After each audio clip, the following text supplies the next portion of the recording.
नमस्कार। जल स्रोत न्यूज में आपका स्वागत है। मैं प्रदीप देव। तो समय समय जो वैश्विक तेल का संकट था, जो ईरान की रक्षा था, होमरुज जिसका एक स्टेज बना था, वह अब धीरे धीरे पूरे विश्व की अर्थव्यवस्था को अपनी आगोश में लेकर चला जा रहा है।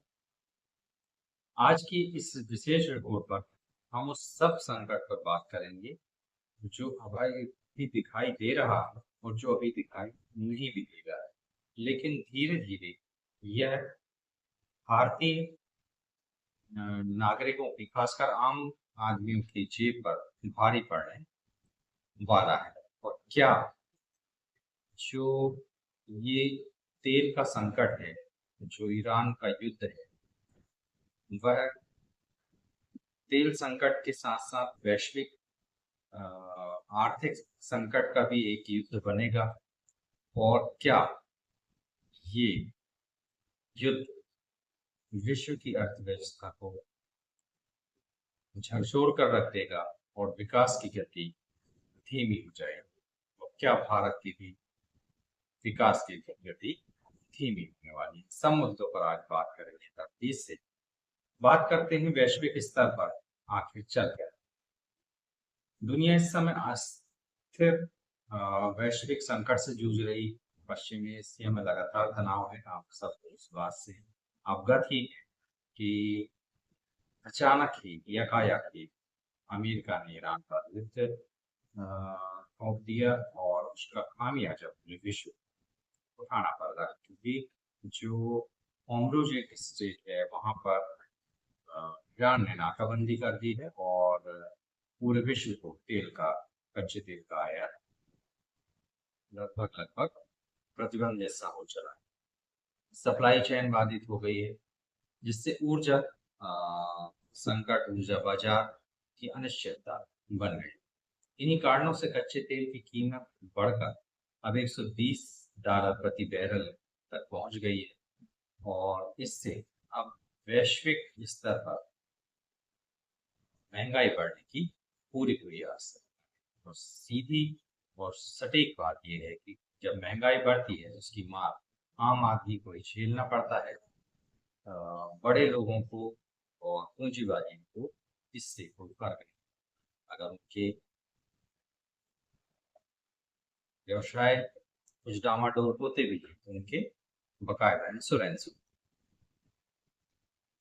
अब ये जो पूरा मुद्दा है भारत के लिहाज से इतना बड़ा इसलिए है क्योंकि 85% जो कच्चे तेल का आयात है वो भारत करता है।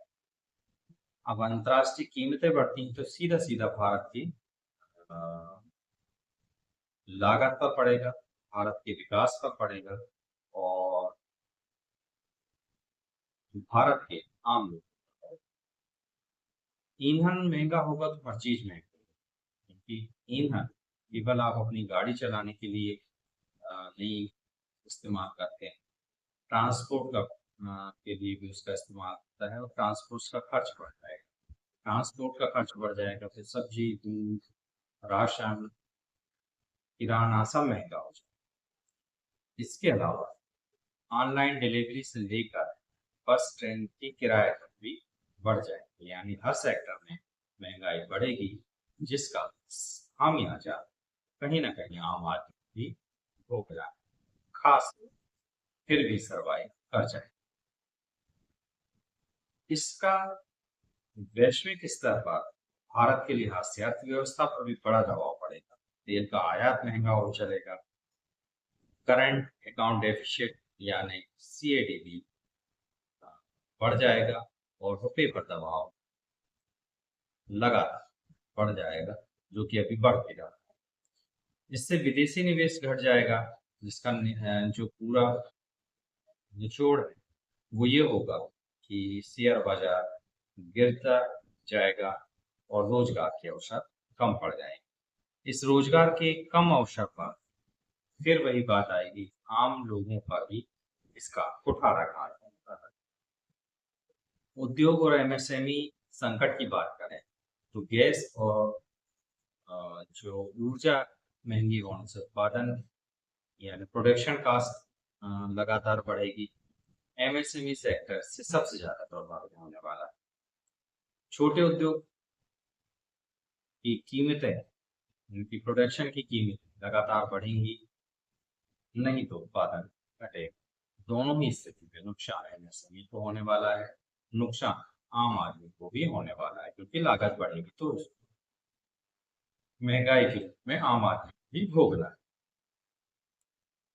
अब इस सब का विस्तृत रूप से अगर एक बड़े सिनारियो में देखें कि आम आदमी को आखिर क्या क्या दिक्कतें होने वाली, तो सबसे बड़ी बात तो पूरे घर का जो एक इकोनॉमिक बजट है, जो मासिक रूप से आम आदमी बनाता है, क्योंकि बड़े लोग तो इसकी चिंता भी नहीं करते, वो बजट लड़खड़ाने वाला है। रसोई गैस महंगी हो जाएगी, पेट्रोल, सब्जी, किराना, ये सारी चीजें महंगी होने वाली हैं, जिससे सभी प्रकार के यानी ऑल एक्सपेंसिव जो ऑल एक्सपेंसेस हैं उस आम आदमी के बढ़ जाने वाले, जिससे महीने का जो उनका बजट है, खर्च है घर का, वो बढ़ जाने वाला है।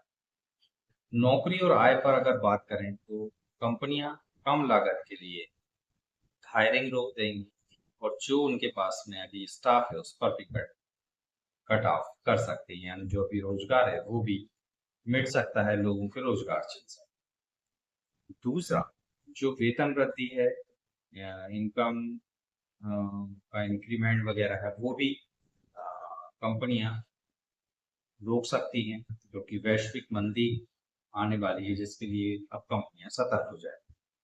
खाद्य सुरक्षा और कृषि की बात करें तो खेती की लागत लगातार बढ़ जाएगी, क्योंकि यहाँ पर भी आपका फ्यूल का जो रेट है वो मैटर करेगा। सिंचाई और ट्रांसपोर्ट भी महंगे हो जाएंगे, क्योंकि डीजल कहीं ना कहीं इसमें अपना रोल प्ले करेगा। आने वाले समय में फूड इन्फ्लेशन और बढ़ सकता है, जिसकी प्रबल आशंका दिखाई देगी। अगर यह स्थिति लंबे समय तक रहे, तब भारत में स्टेजफ्लेशन जैसी स्थिति बन जाएगी, जहां महंगाई बढ़े और विकास भी धीमा हो जाएगा। गरीब मध्यम वर्ग सबसे ज्यादा प्रभावित इन परिस्थितियों में होने वाला है।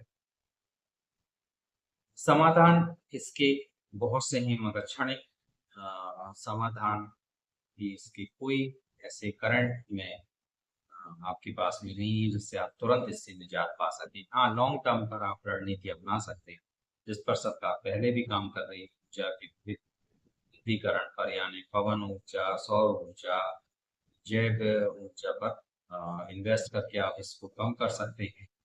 तेल भंडार को बढ़ा सकते हैं, लोकल उत्पादन और सप्लाई चेन को मजबूत कर सकते हैं, और टैक्स पर राहत दे सकते हैं पेट्रोलियम और डीजल पर।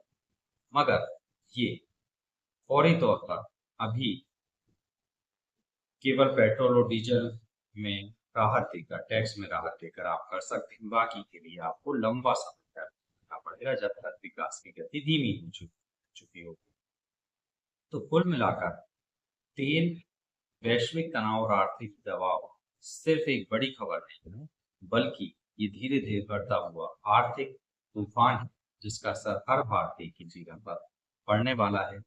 तो अगली बार जब आप किसी राष्ट्रीय चैनल पर, अपनी टीवी पर, वहां मिसाइल और वहां पर जो जहाज है उनको मिटते और बारूदों के ढेर में समाहित होते हुए देखें, तो चिंता अपनी भी कर लीजिएगा कि कहीं ना कहीं वो बारूद शायद आप पर भी गिर गए। अब सवाल यही है कि क्या भारत इस चुनौती से उभर पाएगा? क्या भारत इसको चुनौती के रूप में लेकर आपदा को अवसर में परिवर्तित कर पाएगा, या फिर भारत में आम आदमी महंगाई की मार है? इससे इतर प्रश्न ये भी है कि क्या अमेरिका का प्रायोजित ईरान में केवल ईरान पर कब्जा करने या उसको तथाकथित न्यूक्लियर पावर बनने से रोकने का था, या इसके बहाने एक तीर दो निशाने करना चाहता था, चीन और भारत के डेवलपमेंट को रोके? आप क्या सोचते हैं? अगर आप अपनी राय देंगे तो हमें अच्छा लगेगा। देखो पत्रकारिता और बुलंद आवाज को चुनना चाहते हैं तो लाइक और सब्सक्राइब करना ना भूलें। देखते रहिए जल्द। याद रखिए, सच को चिल्लाने की आवश्यकता नहीं होती और राष्ट्र सर्वोपरि है।